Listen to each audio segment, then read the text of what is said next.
Melissa Caddick was a seemingly normal woman with everything you could have wanted. A $6.2 million home in Sydney, Australia, a loving husband and son, and close family and friends. Her loved ones were so close to her, in fact, that they trusted her with their investments. That turned out to be a massive mistake. But before Caddick could even be brought to any sort of justice, she vanished. So where is Melissa Caddick? Did she swindle all her friends and family out of malice, or is this just a massive misunderstanding? And could a single foot washed up on the beach lead to the answers we're looking for? Hello everyone, and welcome to Multi-Level Mondays. I'm the Illuminati, and today we're going to be looking at the case of Melissa Caddick. Now, we've taken a look into different types of scams in the past and people who try to coax money out of others while doing as little work as possible to earn it. And today, we're going to look at Melissa Caddick, a representation of fraud far more dangerous than what's normally seen. It's important to examine the life of her as well as her financial conduct. Subtle habits and mannerisms leave clues to her predatory nature well before her notorious fraudulent actions. Caddick is a unique case among scammers. Her personal and financial dishonesty intertwine and run so deep that not even her loved ones knew who she truly was. Please be advised that today's episode will contain brief mentions of potential suicide or murder pertaining to the investigation, as well as some gore. Born April 21, 1971, Melissa Grimley, later to become Melissa Caddick, had an uneventful upbringing. A longtime friend described her wanting to be better than what she was, always trying to fit in with the popular group. While that is a common attribute for people navigating adolescence, her obsession with materialism and social status foreshadowed her demeanor and character.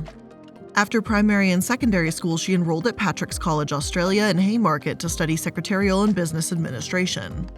Much of her mannerisms can be traced to some of the core principles of the college, like their motto, which translates to either the best or nothing. It's evident that she took it to heart. Caddick's first job was with the National Roads and Motorist Association Investment Division in Administration. Starting with her very first job, she became angry whenever someone called her a secretary and gave herself a more illustrious title. According to those who knew her, she lived a life with delusions of grandeur from a young age. Her past bosses described her as bubbly and efficient and dressed for the job she aspired to instead of the job she had. She learned early to mold herself into the image of an ideal professional, receiving rave reviews from those who employed her. Even then, her outward appearance masked deep emotional scars. In her early 20s, Caddick herself was a victim of a scam, running off with a con man who stole from her parents and later maxed out her credit cards. It is suspected that Caddick suffered a mental breakdown and her personality warped due to the trauma of this incident. In 1998, Caddick landed a job in running the Sydney office of a boutique investment house. This job marked the first recorded history of her financial misdeeds.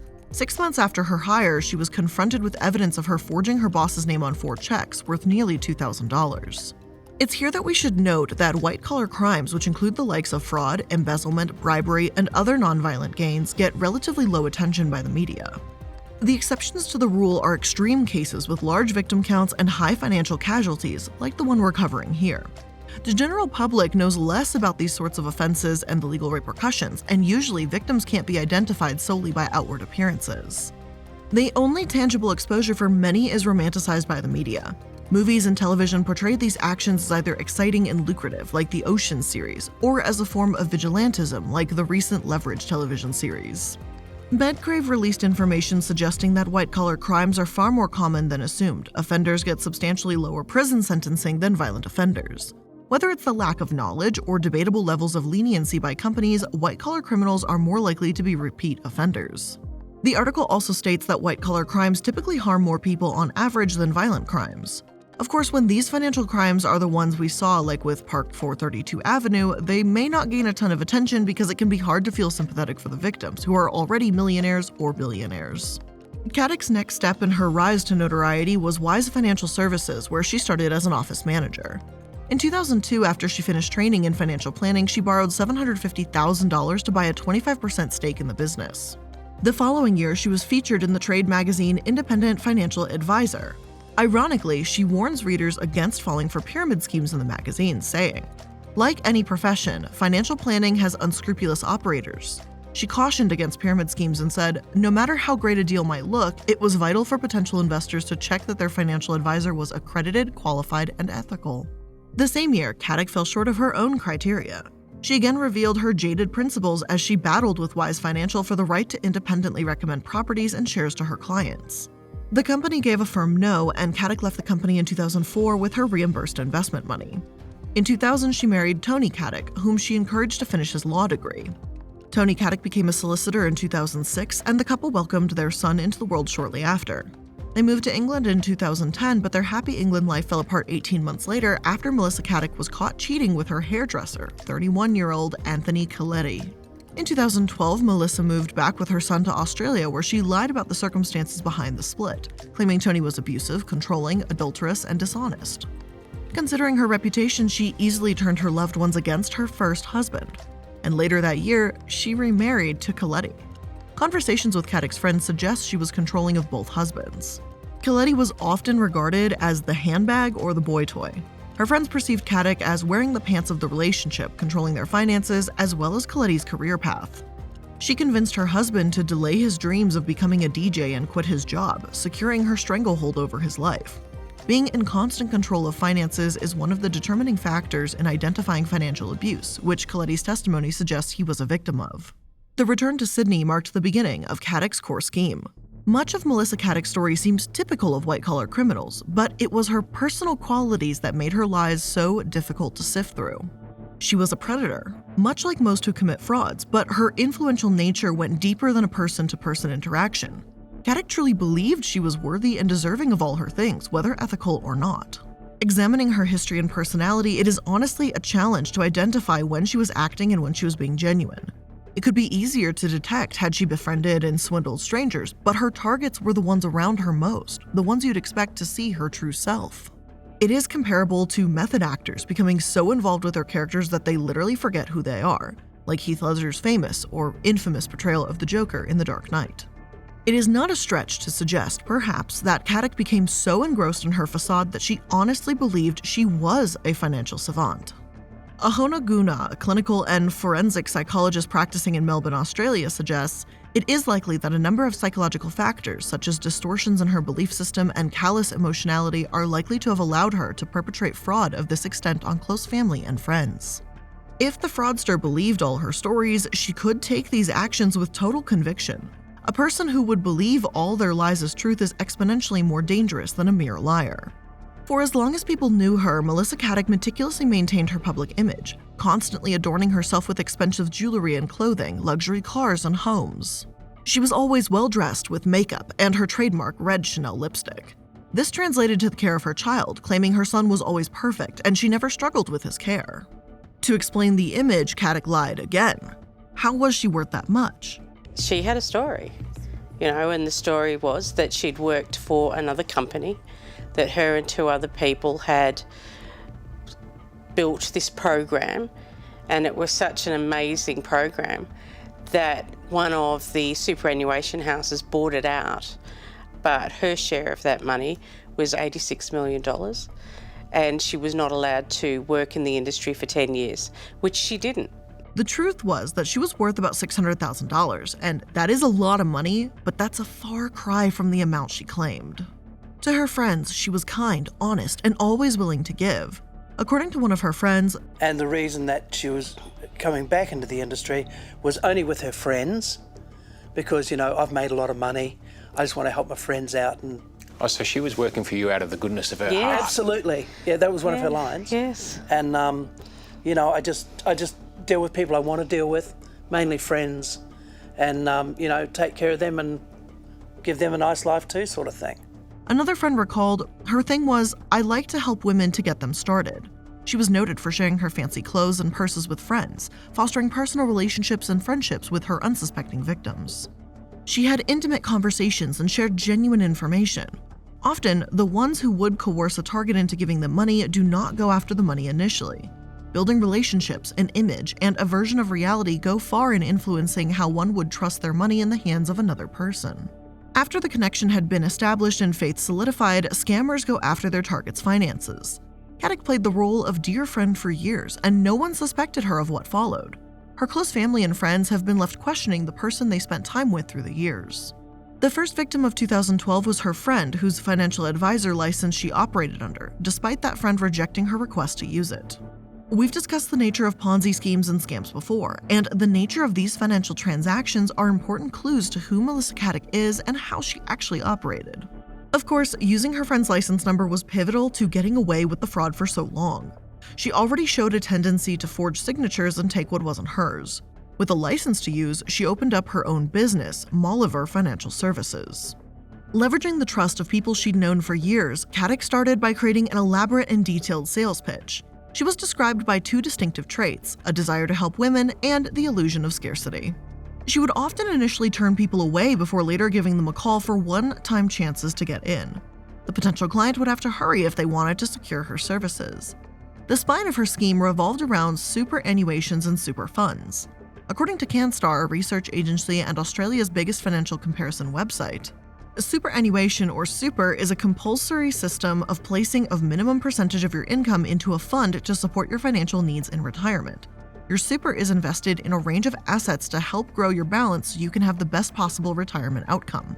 These supers are divided into three relevant categories: retail supers, industry supers, and self-managed supers. Retail funds are managed by banks and contain advice and platform fees. They're typically high cost, but they're available to all investors.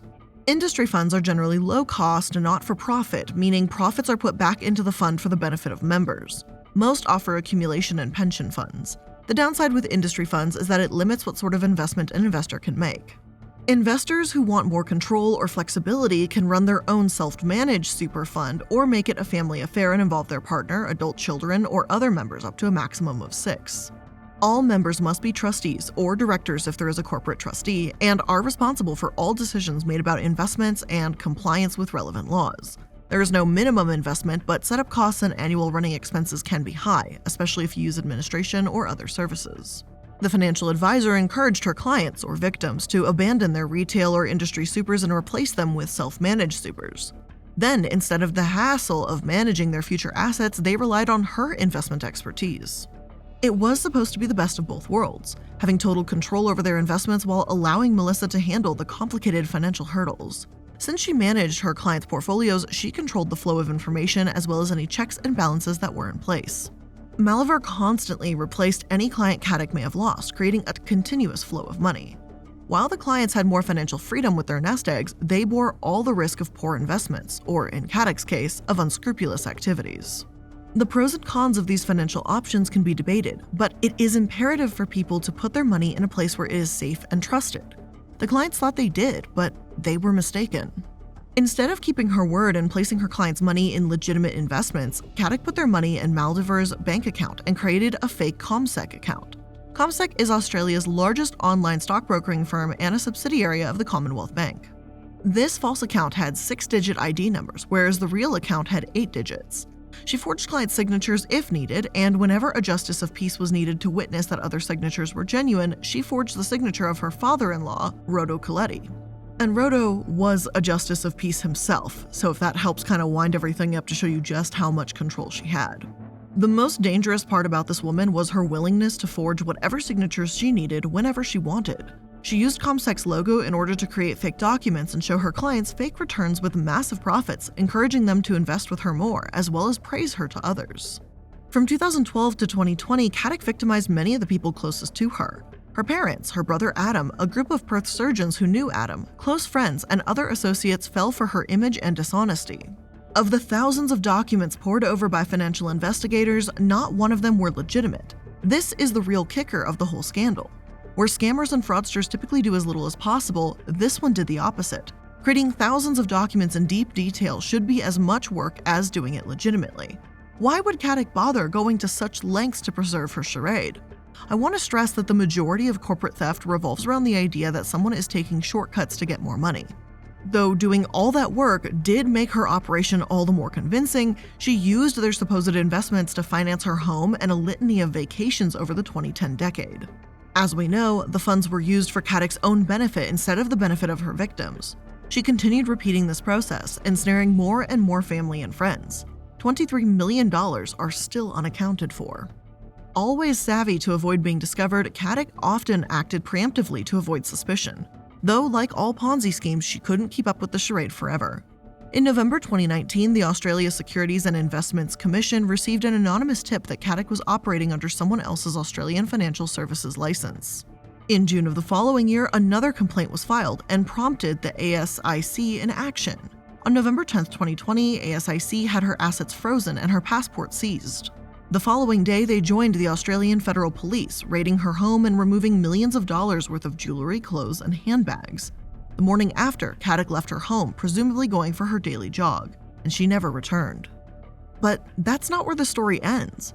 Investigators exhausted resources searching for the Australian mother. With no leads and the growing revelation of her misdeeds, frustration mounted. The longer the investigation stretched, the more questions emerged, calling into question everything the public knew about her disappearance. Was Caddick the victim of an angry client? Did she commit suicide in fear of losing it all? Or did she pull an impossible vanishing act? We will try to get to the bottom of these questions right after this sponsored break. We're all looking for ways to reduce our environmental footprints, so it's extra disturbing to find out that we throw away about 5 billion plastic cleaning bottles every year. But we can stop throwing out so much plastic with Blue Land's revolutionary refilling cleaning system.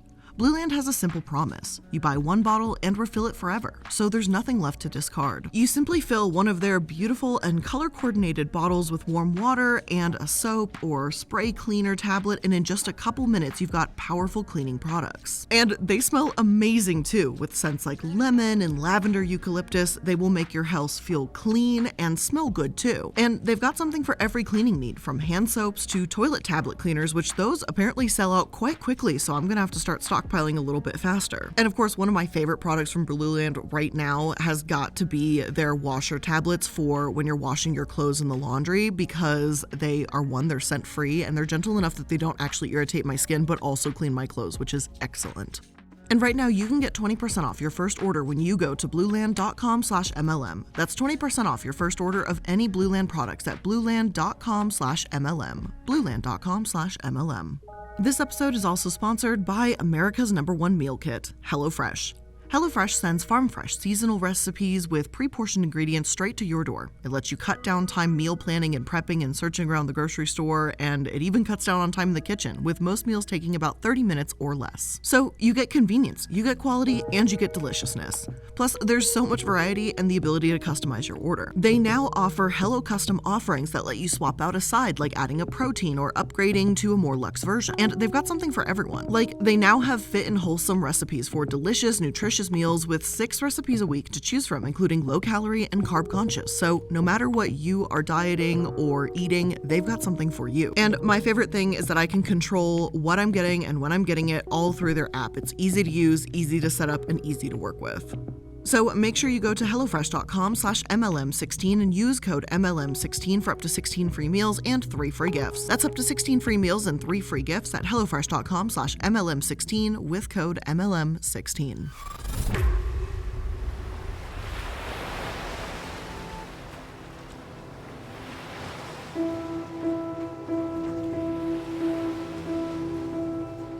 The reports around her disappearance seem pretty straightforward. On November 11, 2020, a day after her years-long Ponzi scheme primed to fall apart, Caddick was heard by her son leaving her Dover Heights mansion at 5:30 a.m. It was assumed she was going for her daily run, but she didn't take her keys or phone, and she never returned. At this point, the news of her misdeeds were still secret to everyone. A search began in earnest for a woman held in high regard by her community and those close to her. But what turned up was the truth behind a fraudulent woman. Her friends and family were notified that her hard-earned investments were gone and likely to never be seen again. The questions of her whereabouts began with the circumstances behind her initial disappearance. Dover Heights is a high-income area with many mansions and luxurious houses. A majority of those houses have security cameras, creating a footage net that's nearly impossible to evade if you're not in a vehicle. Yet, none of these cameras captured Melissa Caddick on the day she disappeared. And to this day, the manner in which she actually left her home is still a mystery. Where did she go, and how did no one see her? The answers eluded local and national authorities. The first point of interest in the case was her husband, Anthony Caddick. This is out of character. We just need the communities of Australia to come together to help bring her home. Questions rose about his intentions when it was revealed that he took more than 30 hours to notify the authorities of his wife's disappearance. At first, he stood in front of cameras pleading with Australia communities for help in finding Caddick. He never notified Caddick's victims that she was missing, nor the fact that the home was raided by corporate watchdog ASIC. As more evidence piled up against his wife, he rose to the top of a list of potential suspects. While he did cooperate with authorities, he was not forthcoming with information. Australia's self-incrimination laws are not absolute, but there is evidence that Colletti is within his rights to not incriminate himself. It's not exactly the same as the United States' Fifth Amendment, but it is comparable. For a long time, he avoided questions and media attention. Perhaps he was an accomplice to all of Caddick's financial activity.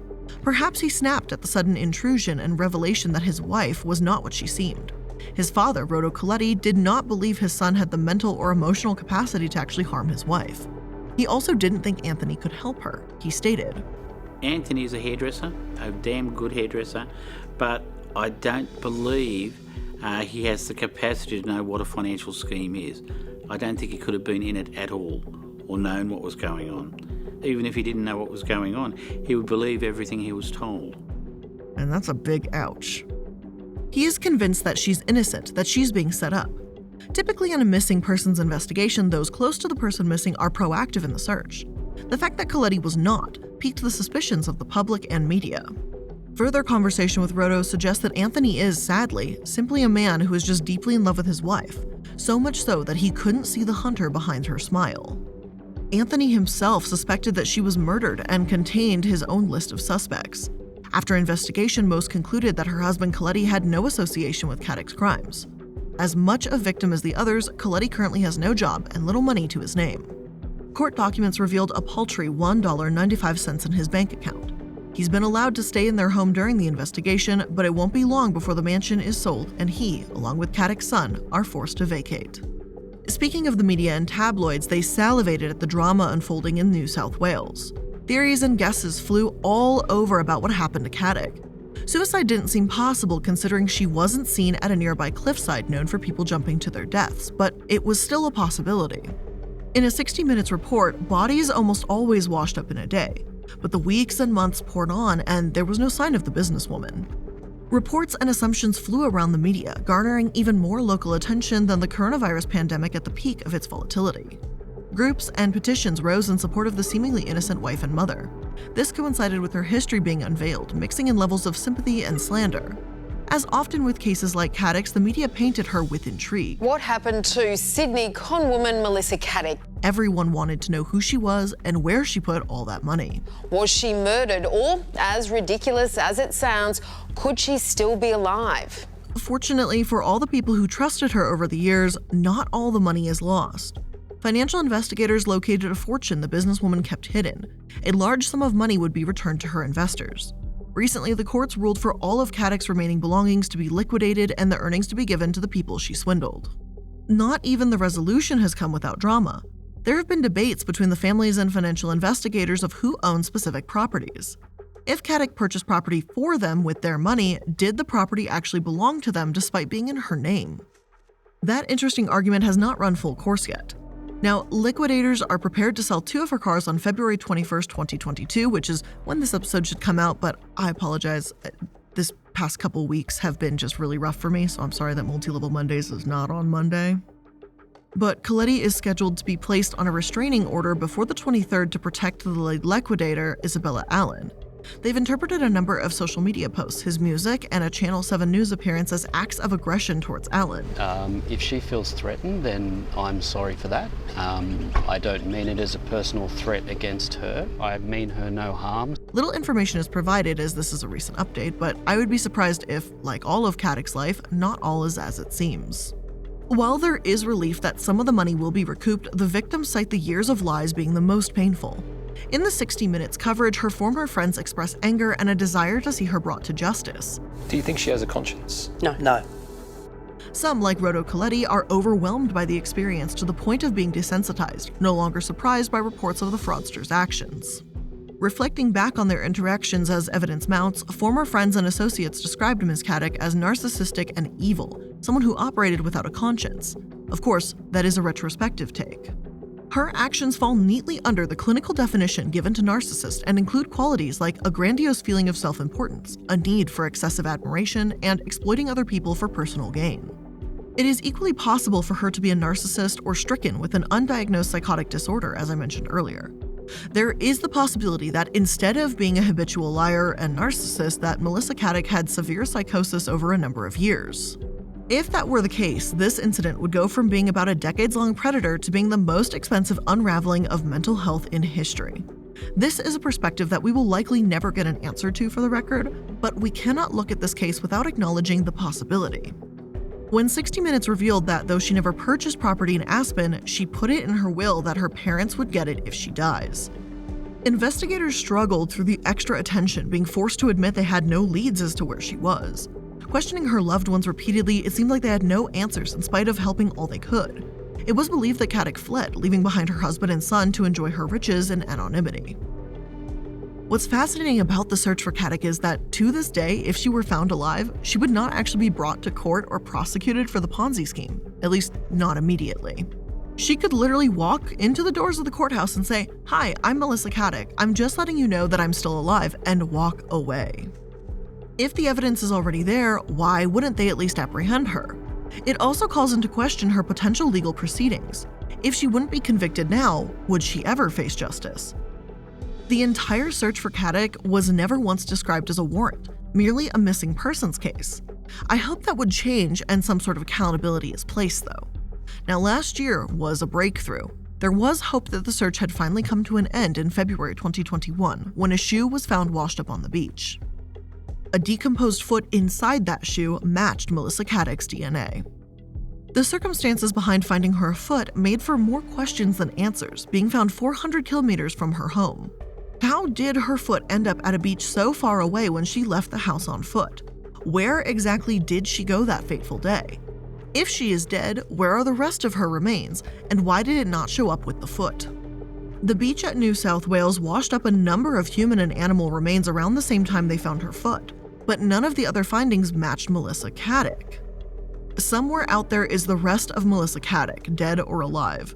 The police were satisfied enough with the findings to rule her dead, though. Divers stopped searching for the remains, a resolution came, and a small funeral was held for the assumed deceased. But the coroner has not yet made an official ruling, and many believe that she could have cut her own foot off and left it to throw off those looking for her. We can conclude from taking a look at her mental disposition and financial history that both are kind of possible, but the reality is that no one knows for sure. Ultimately, Melissa Caddick's story is a lifelong tale of psychological manipulation for her friends and family members. She was narcissistic, delusional, and manipulative to everyone, most of the people she held closest. Her embodiment of a wealthy influencer was all that was ever seen, and she used that to take advantage of those around her. Caddick's case of fraud is unique, even among those who commit white-collar crimes. Did she truly believe she was a financial mogul, just helping out her friends, or could she pull off the literal crime of a lifetime? The possibility that she lied to herself as much as everyone else made her all the more dangerous. And even in death, she continues to captivate the Australian community. It's possible that authorities are right, that she threw herself off a cliff in distress of her world falling apart. But there remains the chance that Melissa Caddick escaped to some faraway place with one foot and her stolen millions, waiting to pounce on more unsuspecting victims. But you be the judge. Because with all of that being said, that's where we're going to end today's episode of Multi-Level Mondays. I want to thank you so much for being here for today's episode and taking some of your time to listen to the interesting tale of Melissa Caddick. If you learned something new from today's episode, please make sure that you're liking, following, and subscribing to stay up to date on all the latest episodes. Again, I appreciate you spending your time here with me today, whether it be through the podcast or through the YouTube channel, and I'll see you in the next one. Bye!